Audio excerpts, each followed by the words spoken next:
बाबा का बुलडोजर शांत होने की खबर सुनकर जो पटाखे बजा रहे थे, उनकी खुशी ज्यादा वक्त नहीं टिक पाई। बुलडोजर उसी तेवर में है। कानपुर से लेकर बरेली तक उपद्रवी दहशत में है। कानपुर में सर तन से जुदा का मास्टरमाइंड फरार है, तो बरेली का गुनाहगार एनकाउंटर के बाद लंगड़ा रहा है। जो पुलिस के हत्थे नहीं चढ़े, उनके घरों पर बुलडोजर एक्शन हो रहा है। 10 दंगाइयों के घर जमींदोज हो चुके हैं, लेकिन यूपी पुलिस की लिस्ट अभी लंबी है। पुलिस की इस लिस्ट में कितने नाम हैं? यूपी का माहौल बिगाड़ने वालों के खिलाफ पुलिस क्या कार्रवाई कर रही है, इस रिपोर्ट में देखिए।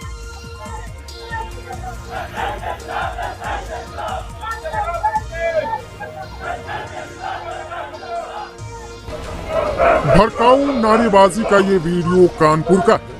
यहाँ भी सिर तन से जुदा के नारे लगे, ठीक वैसे जैसे हैदराबाद, उदयपुर, अमरावती और अजमेर में लगे।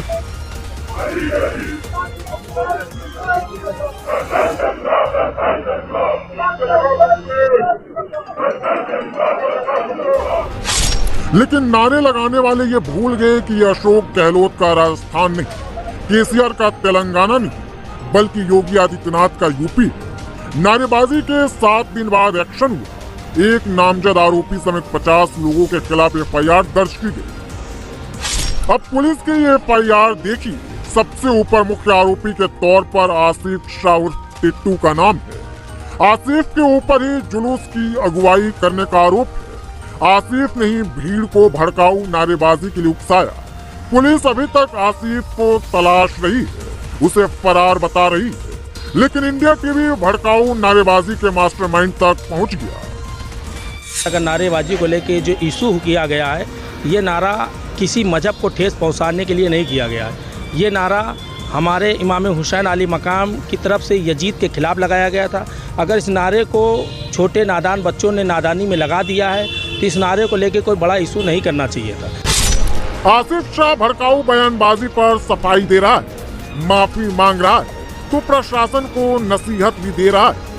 बता रहा है कि उसकी वजह से ही मुहर्रम का जुलूस शांति से निकल पाया। अगर नादानी में ये बच्चों ने अगर लगा दिया, थोड़े ना समझो बच्चों ने, तो उसके लिए माफ़ी चाहते हैं। शासन प्रशासन ने खुद देखा हमने किस तरीके से क्षेत्र में अमन शांति का पैगाम पहुंचाया। अपने क्षेत्र को बहुत ही सुकून से जुलूस निकालने का अमन बनाया, और प्रशासन को की गाइडलाइन के हिसाब ही से हम चले हैं। अभी तक आपने आसिफ शाह की सफाई सुनी, माफी सुनी, अब उसकी धमकी भी सुनी। देखिए कैसे भड़काऊ बयानबाजी का मुख्य आरोपी सीधे प्रशासन को चैलेंज कर रहा है। कह रहा है कि उसके खिलाफ एक्शन हुआ तो कानपुर का माहौल बिगड़ना तय है। मैं सरकार से शासन प्रशासन यही गुजारिश चाहता हूँ, इस तरीके की अगर आप हम पे ही करेंगे या 40-50 लोगों पे और करेंगे। अभी शुभ आपका त्यौहार महीना चल रहा सावन का, इसको देखते हुए भी हमारे क्षेत्र में ऐसा कोई माहौल ना बने जिससे आने वाले समय पे क्षेत्र का माहौल बेकार हो। अब आपको बताते हैं कि कैसे मुहर्रम के दिन कानपुर के माहौल को बिगाड़ने की कोशिश की गई। सैकड़ों की भीड़ के बीच से आ रही है ये नफरती आवाज 7 दिन पुरानी। मुहर्रम के जुलूस के दौरान जहरीली नारेबाजी। सबसे हैरानी की बात यह है कि जब भड़काऊ बयानबाजी हो रही थी तो वहां बड़ी संख्या में पुलिसकर्मी मौजूद थे। उस समय जुलूस के बीच से नफरत फैला रहे लोगों को न तो रोकने की कोशिश हुई, न ही उनके ऊपर किसी तरह का एक्शन लिया गया। कानपुर पुलिस की नींद तब खुली जब किसी ने वीडियो को सोशल मीडिया पर अपलोड कर दिया और वीडियो वायरल होकर लोगों के मोबाइल तक पहुंचने लगा। पुलिस ने आपत्तिजनक नारेबाजी करने वालों के खिलाफ जांच बैठाई। जांच में वीडियो सही पाया गया, जिसके बाद एफआईआर दर्ज की गई। लेकिन अभी भी पुलिस के पास आसिफ शाह समेत बाकी के आरोपियों के बारे में कोई इनपुट नहीं।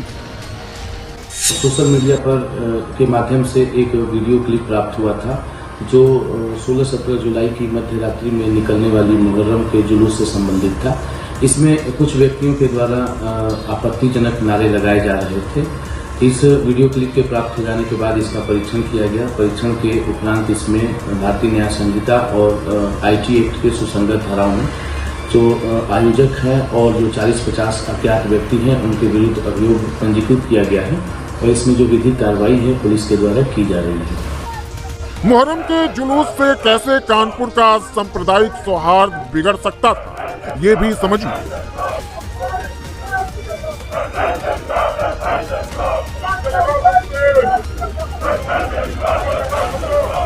कानपुर के रावतपुर में 16 जुलाई की रात को डाक खाने वाली गली से मुहर्रम का जुलूस निकला। जैसे ही जुलूस में शामिल भीड़ हनुमान मंदिर के सामने पहुंची, भीड़ ने आपत्तिजनक नारे लगाने शुरू कर दिए। जहां यह नारा लगाया गया वहां की ज्यादातर आबादी हिंदू है। कानपुर का रावतपुर सबसे सेंसिटिव इलाका माना जाता है। पहले भी यहाँ सांप्रदायिक हिंसा हो चुकी। इसके बाद भी मुहर्रम के जुलूस में हिंदू बस्ती और मंदिर के सामने आपत्तिजनक नारे लगाकर माहौल खराब करने की कोशिश की गई। अब वीडियो वायरल होने के बाद हिंदू पक्ष में नाराजगी। बजरंग दल और बीजेपी आरोपियों के खिलाफ कड़ी कार्रवाई की मांग कर रहे हैं। हम लोग ऐसी कार्रवाई चाहते हैं कि किसी भी धार्मिक कार्यक्रम में जो आयोजक हैं उसकी जवाबदेही तय होने के लिए ये FIR अति आवश्यक थी। और मैं चाहता हूँ कि इसमें विधि पूर्वक जो एक नामजद और 40 अज्ञात के खिलाफ FIR पुलिस का अच्छी तरह से इसकी जांच करके जो दोषी हो उनके खिलाफ सख्त कार्रवाई करके और उनके खिलाफ मुकदमे में चार्जशीट लगाकर और उनको ट्रायल का सामना करें।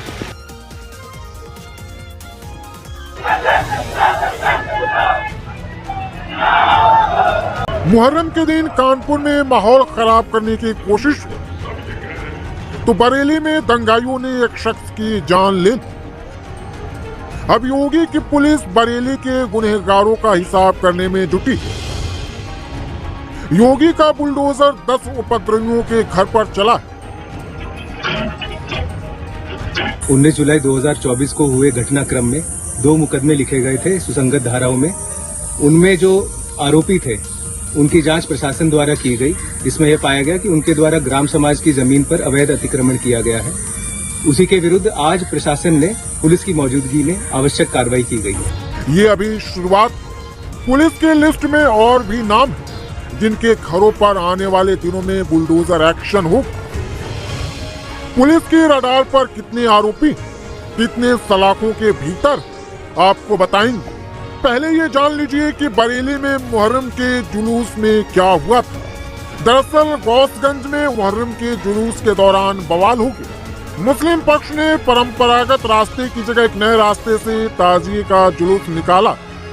जुलूस में शामिल कुछ लोगों ने एक मंदिर के सामने ढोल बजाने शुरू कर दिए। जब हिंदुओं ने इसका विरोध किया तो दोनों पक्ष आमने सामने आ गए। विवाद यहीं खत्म नहीं हुआ। अगले दिन मुस्लिम पक्ष ने पूरी प्लानिंग, आसपास के गांव के लोगों को बुलाया गया। इसके बाद हिंदू घरों पर दूसरे पक्ष ने हमला बोल दिया। लोगों के साथ मारपीट की गई। दंगाइयों पर लूटपाट के भी आरोप लगे। कि मुहर्रम से 2 दिन पहले मेहंदी उठाते ये लोग।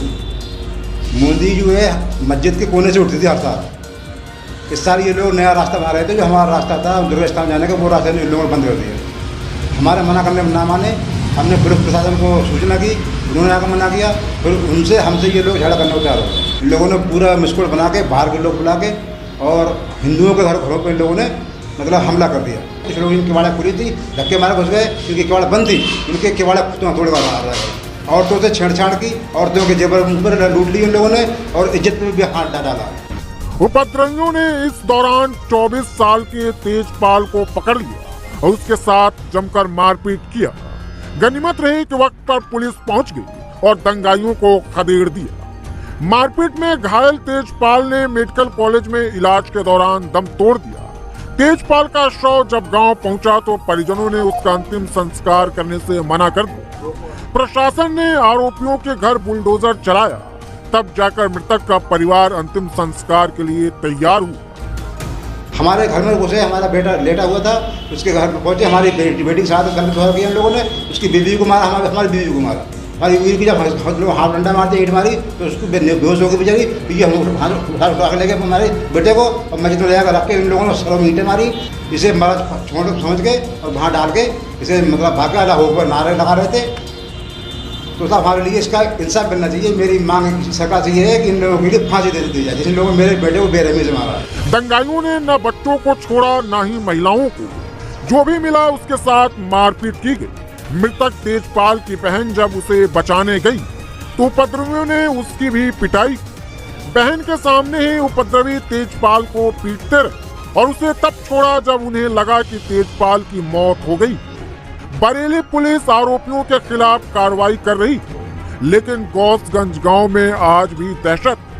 आरोपियों ने 19 तारीख को सिर्फ पत्थरबाजी ही नहीं, अवैध हथियारों से फायरिंग भी की। ऐसा हुआ कि मतलब वो अपने खेत को जा रहा था, तो बच्चों में विरोध हो रहा था, उसने कहा सुनी करी कुछ, तो उसे खींच के ले गए। हाँ, और उसे इतना मारा कि वो जान से ही मार के छोड़ा। हाँ, खाली उसमें थोड़ा थोड़ा दुखा रह गया था, तो ले लेते थे।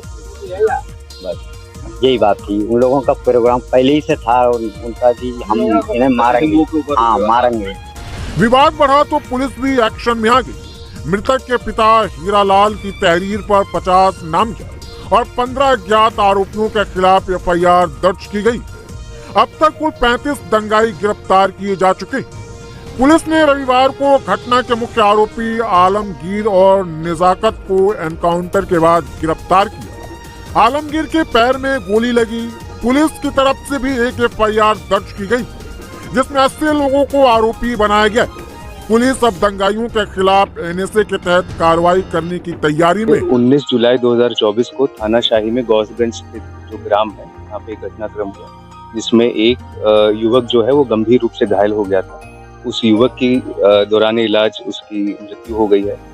और आज पूरे गांव का हमें सपोर्ट है और गांव में पर्याप्त पुलिस बल तैनात है।